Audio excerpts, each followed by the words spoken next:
the legendary rivalry of Triple H and Shawn Michaels. I think I'm key. I know I'm sexy. From allies against the authority figure to being rivals in a bitter and physical feud. Later on, they went to become friends again before eventually taking over the entire company. It all went full circle for them. If you look at the WWE today, Triple H and Shawn Michaels basically run the show. Hunter is now in charge of most of the creative stuff happening behind the scenes. He even brought in Michaels to be the head of creative in NXT. So when you look at it, these guys did what they wanted to do when they were the leaders of Generation X. They became the company's authority figures and took over the business from a creative standpoint. These guys are real friends, and their partnership is not just for kayfabe stuff. Instead, they have a genuine friendship that allowed them to work together as teammates in the ring and as executives behind the scenes. But for all the great memories we've had of Hunter and HBK as members of DX, their in-ring rivalry and matches were just as great. So let's revisit the legendary rivalry of Triple H and Shawn Michaels. During the 90s, the WWE was looking for its next big star. The company had long been banking on Hulk Hogan's star power during the 80s and early 90s.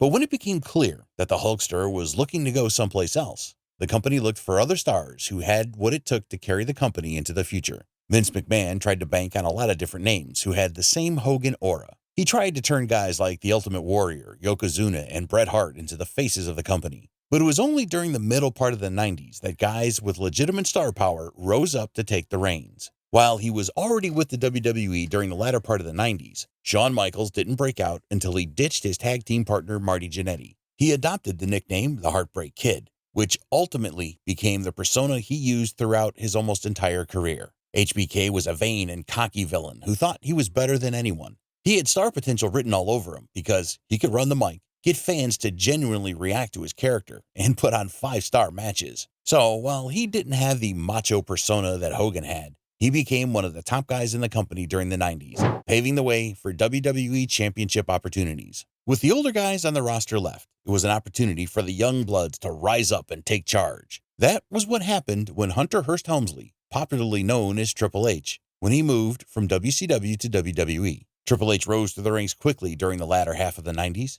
His star power and influence over McMahon and the other heads of creatives allowed him to get in the good graces of the other young stars. Michaels and Triple H eventually became friends, forming a backstage group called The Clique, which also had Kevin Nash, Scott Hall, and Sean Waltman. These up-and-coming personalities were said to have a big influence on creative decisions made by Vince and his people. They used their influence to help each other's careers, while also pulling down other wrestlers. Eventually, Nash and Hall left to go to WCW, leaving Triple H and Michaels as the two most prominent members of the Clique. Of course, while they were friends backstage, they still competed against one another in the ring. They first wrestled each other in a one-on-one match in April 1996. HBK, the rising megastar, won that match. In 1997, however, the two formed Generation X together with Chyna and Rick Rude, creating one of the best factions of the Attitude Era. Triple H's persona changed from being a well-mannered nobleman to being a rebellious outlaw. Meanwhile, HBK's persona fits in nicely with what DX stood for as a group that pushed the envelope. Michaels, the leader of DX at that time, held the European Championship, entering into a match with WWE Champion Bret Hart. In a controversial match known as the Montreal Screwjob, Michaels won the WWE Championship and now held 2 titles. Of course, since the company wanted HBK to focus more on carrying WWE on his shoulders, he dropped the European Championship to none other than Triple H. In a farcical match, Michaels allowed Hunter to pin him just over a minute into the match so that his fellow DX member could now hold the European title. This was the first title match between the two stars, although there was nothing personal between them in that match. They simply wanted to keep the European title within DX. HBK, however, had to temporarily retire in 1998 because of a legitimate back injury that prevented him from competing. With Michaels gone from the picture, Triple H stepped into the leadership position of DX and formed an alliance with the New Age Outlaws to take the stable into the future. Hunter's leadership role turned DX into an Attitude Era icon, often feuding with Vince McMahon, Stone Cold Steve Austin, and The Rock,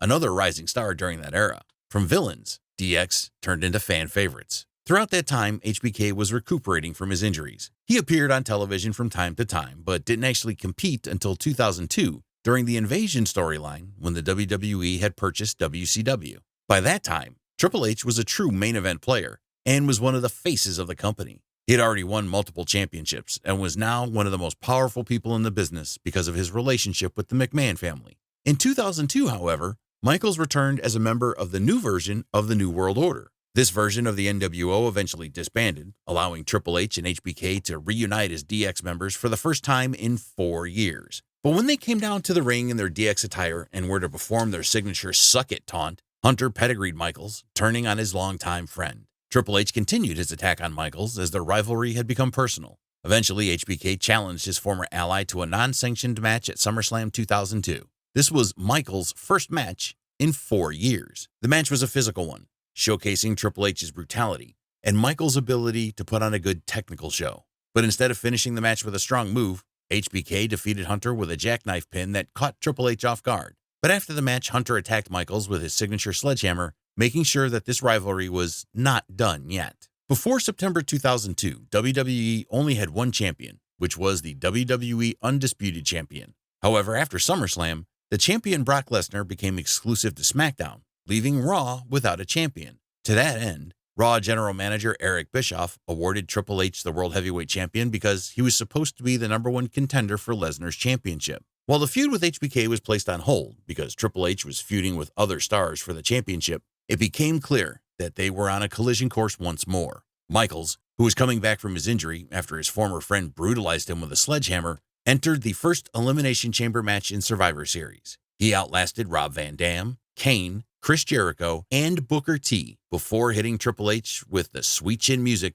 become the sole survivor of the Elimination Chamber. HBK won his 4th world title and his first World Heavyweight Championship. However, this was the final time he won a world title. Triple H wanted his championship back. On the December 2, 2002 episode of Raw, he defeated Rob Van Dam in a #1 contender match, even though HBK was the special guest referee.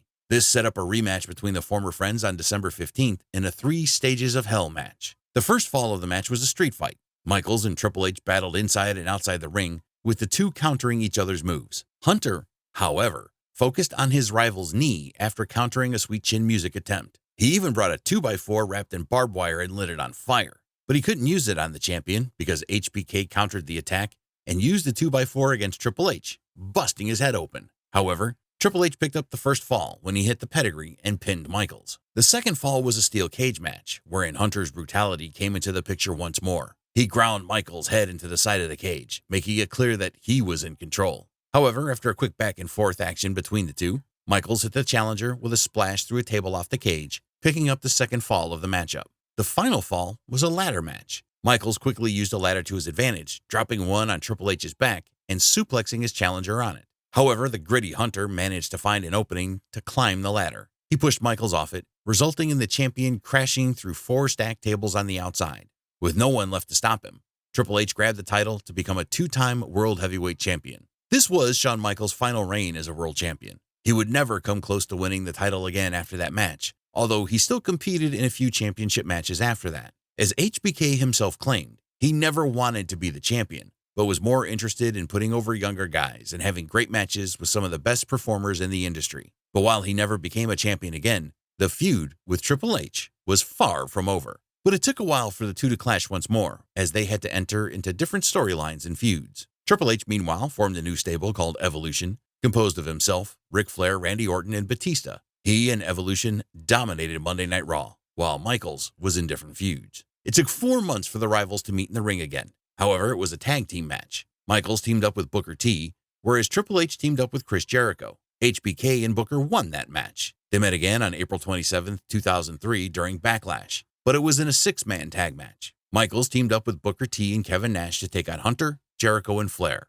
However, Triple H's team won that match. The match led to a feud between Michaels and Evolution, but the focus was on his beef with Flair instead of his former buddy. In fact, Flair was instrumental in allowing Triple H to defeat Michaels in a 2-on-1 handicap match on Raw in May. But instead of Triple H and Flair teaming up, Michaels teamed up with his rival, the Nature Boy. Flair eventually won their feud, but Michaels continued fighting the different members of Triple H's faction. Evolution eventually defeated the team of HBK, Nash, and the Hurricane in June. But with things quieting down a bit, Michaels earned a slot at the Elimination Chamber match in SummerSlam 2003. Triple H defended his world title against Chris Jericho, Goldberg, Kevin Nash, Randy Orton, and Shawn Michaels inside the Hellish structure. The match began with Michaels and Jericho wrestling one another. Orton and Nash eventually joined them, with Nash as the first wrestler eliminated when HBK hit him with a sweet chin music. However, once Goldberg entered the match, all hell broke loose. Goldberg pinned and eliminated Michaels from the match. However, thanks to the timely intervention of Triple H's sledgehammer,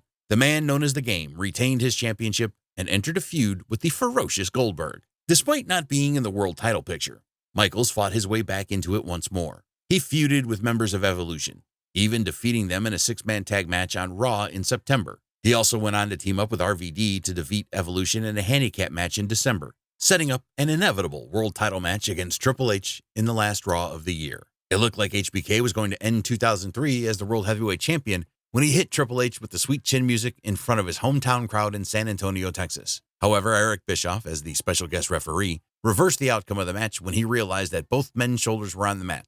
As such, Michaels failed to win the title. The rivalry continued into the Royal Rumble pay-per-view event in 2004 when the two met in a last man standing match, which became arguably the best one-on-one match the two had at that point in time. They put it all out in that match as they tried to do everything to put each other down long enough for the 10 count. The Game tried to pedigree HBK onto a steel chair, only for Michaels to counter it and drop him onto the steel chair. Michaels tried to put Hunter down with a super kick, only for the cerebral assassin to hit him with a low blow. Triple H took over and hit a pedigree, but was shocked to see Michaels standing up at the 9 count. With everything he had in his system, HBK hit the sweet chin music on Triple H as they both fell down and failed to get up. The match ended in a draw once more, making it clear that this feud was not over yet. Meanwhile, Chris Benoit won the Royal Rumble match to earn the opportunity to challenge for any championship in the main event of WrestleMania 20. He subsequently challenged Triple H for the World Heavyweight Championship, leaving Michaels disappointed that he couldn't get another shot at the Game's championship. But HBK inserted himself into the match when he attacked Benoit and signed the contract for WrestleMania. Stone Cold Steve Austin, serving as the Raw Sheriff at that time, decided to turn the match into a triple threat match for the World Heavyweight Championship in the main event of WrestleMania 20. The match was brutal, with all three men hitting big moves after another. Michaels, at one point, was supposed to tap to Benoit's sharpshooter. However, neither Triple H nor HBK won that match. Instead, Benoit made the Game tap to the crippler crossface, allowing him to win his first world title, all while leaving both Triple H and Shawn Michaels championshipless in the grandest stage of them all. Chris Benoit went on to defend the title against both men on Backlash. This time, he forced HBK to submit to a sharpshooter, ending his feud with both Triple H and Shawn Michaels. But while there was no longer a title on the line, the bad blood was far from over. Rightfully so, the rubber match between Triple H and Shawn Michaels happened in a Hell in a Cell match at Bad Blood in June 2004. It was clear that the highlight of this rivalry was brutality, because Triple H and Michaels often wrestled in matches when there were no rules, as both men were allowed to put everything on the line to win. The Hell in a Cell match was no less brutal, as it lasted nearly 50 minutes, the longest match of its kind. They weren't shy about using the structure to their advantage. Michaels was the first to slam his opponent into the cell wall, resulting in Triple H bleeding, but the Game got the advantage, eventually hitting Michaels with the steel steps to cause him to bleed as well.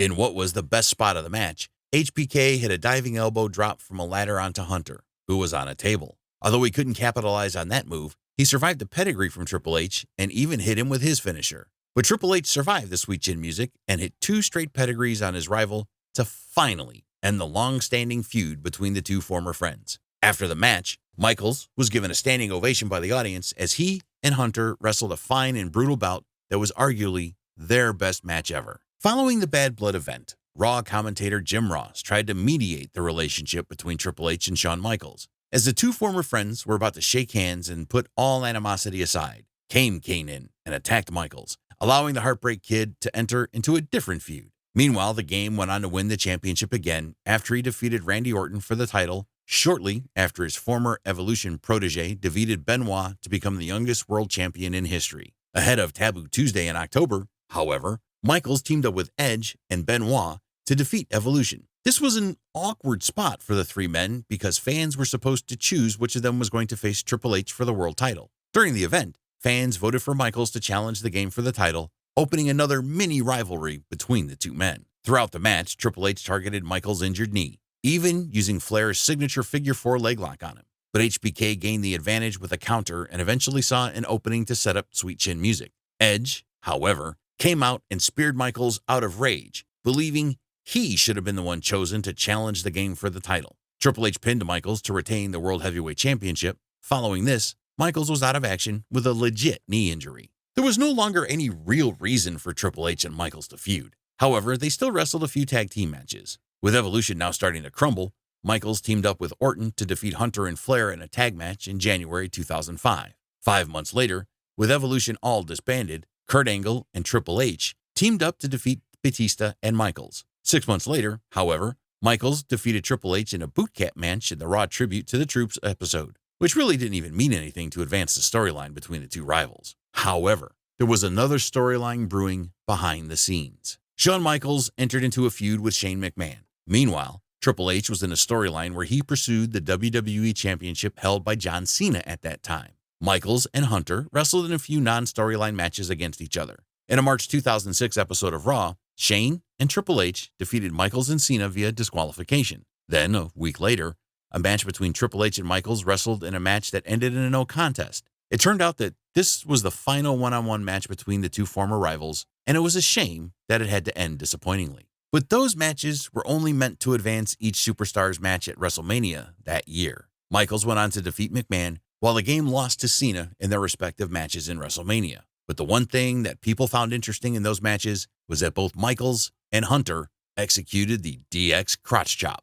Michaels, however, had to take time off for surgery on his knee. During that time, Triple H continued to pursue the WWE Championship, only for him to lose to Cena time and time again. Fed up by his losses, the game blamed Vince McMahon for his shortcomings, which eventually turned into a feud involving him and the McMahon family. This was the first time since the DX era that Triple H was basically standing up to the authority figure once more after spending years ruling at the top of Raw as the authority's favorite. Now a face for the first time in years, Hunter sought out a returning Shawn Michaels on June 12th to convince him to reform DX with him because they both had beef with the McMahon family and were powerless individually against them. In what was their first match as a duo since the 90s, Triple H and Shawn Michaels defeated the Spirit Squad, the McMahon's family's lapdogs, in a 5-on-2 handicap match during Vengeance. The feud with the McMahon family continued as DX defeated the Spirit Squad again and faced Vince and Shane at SummerSlam 2006. Even though they were less than 100% after enduring attacks from several wrestlers under the orders of the McMahon family,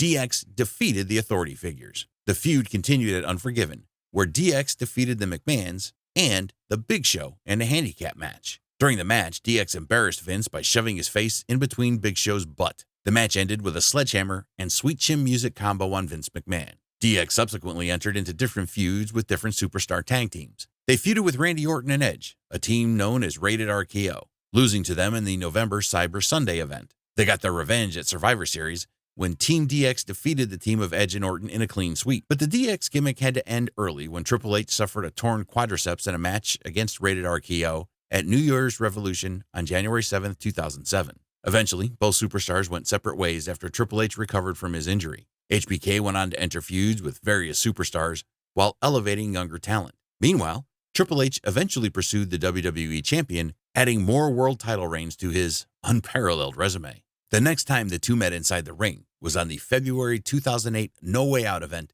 where they were both fighting for a #1 contender spot for the WWE Championship. While there was no animosity between them, Triple H eliminated his friend from the match after executing the pedigree, following a twist of fate from Jeff Hardy. The game went on to win the match, securing a championship match against Randy Orton and John Cena. Fast forward to 2009, Shawn Michaels lost to The Undertaker at WrestleMania and ended up taking a hiatus from WWE. The kayfabe storyline was that he was working odd jobs, even taking on the role of a chef. Meanwhile, Triple H was in a feud against Randy Orton and his new stable, The Legacy, composed of Cody Rhodes and Ted DiBiase. The game wanted backup and sought out Michaels by going to the cafeteria where he was working. He successfully convinced HBK to drop his new job and return to the company. In what was one of the funniest segments in Michaels' career, he hit the sweet chin music on an annoying little girl off camera, basically saying that he was quitting his job and was about to return to WWE. DX entered into a feud with The Legacy, winning 2 of the 3 matches they had with Orton's new stable. But in what was an interesting turn of events,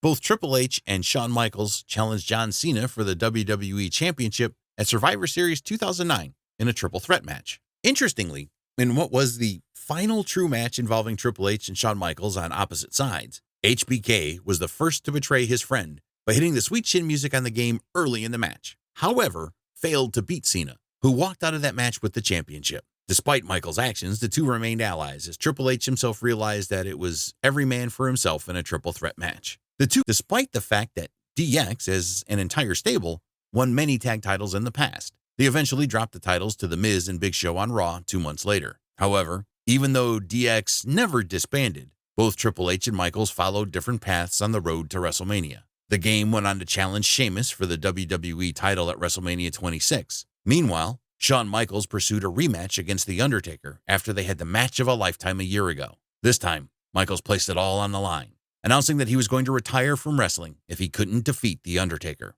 In what was an even better match than the one they had a year before, HBK lost to the Phenom as he retired from active competition at the age of 45 in the grandest stage of them all. The Game went on to challenge The Undertaker in a WrestleMania match a year later, losing to the Dead Man. This set up a rematch between the two for WrestleMania 28 in a match dubbed The End of an Era, basically referencing that the time of the Attitude Era superstars was coming to an end. What is your name? Detective It doesn't matter what your name is! Shawn Michaels returned not as a competitor, but as the special guest referee in that Hell in a Cell match. Despite HBK interfering a few times in that match, Taker went on to win it as the three superstars all walked out of the arena together, proud of the show they had just put on. But this wasn't the final in-ring event involving HBK in the Game. Fast forward a few years later, Michaels assisted Hunter to defeat The Undertaker at Super Showdown in Melbourne, Australia. HBK subsequently announced that he was coming out of retirement for one more match at Crown Jewel 2016 to take on the Brothers of Destruction together with Triple H. Though DX won that match, it was a forgettable one because the four men involved in it were already far too old to be putting on a good show. It was often called the worst match of 2016. Eventually, Michaels went on to pursue a career as a trainer for NXT. Meanwhile, Triple H took on a more active role as the authority figure of WWE before becoming the head of creative after retiring from active competition. Both men are now two of the most important figures in WWE. Shawn Michaels is in charge of NXT, whereas Triple H is now the one calling the shots in the company. There were a lot of memorable things that we can get from the long storyline and relationship between Triple H and Shawn Michaels. Most people remember the run as members of DX. However, what we cannot deny is that they were perfect rivals for each other during their 2-year-long rivalry from 2002 to 2004. It was a brutal feud that allowed us to see both men putting it all on the line in matches that were basically fights instead of actual wrestling showcases. But the chemistry between these two men was clear as day, thanks to their real-life friendship, and we could never ask for a better rivalry than one involving two best friends. During the middle and latter part of the 2000s, we saw the rise of the likes of John Cena and Randy Orton as the top faces of the industry, but two imposing figures who were at their prime of their careers at that point were The Undertaker and Batista. These two larger-than-life superstars had one of the best rivalries of the decade, showcasing a combination of strength and physicality. But it remains one of the rivalries that some fans forgot about when the WWE was more focused on building up other stars. Check out this video to revisit the legendary rivalry between The Undertaker and Batista.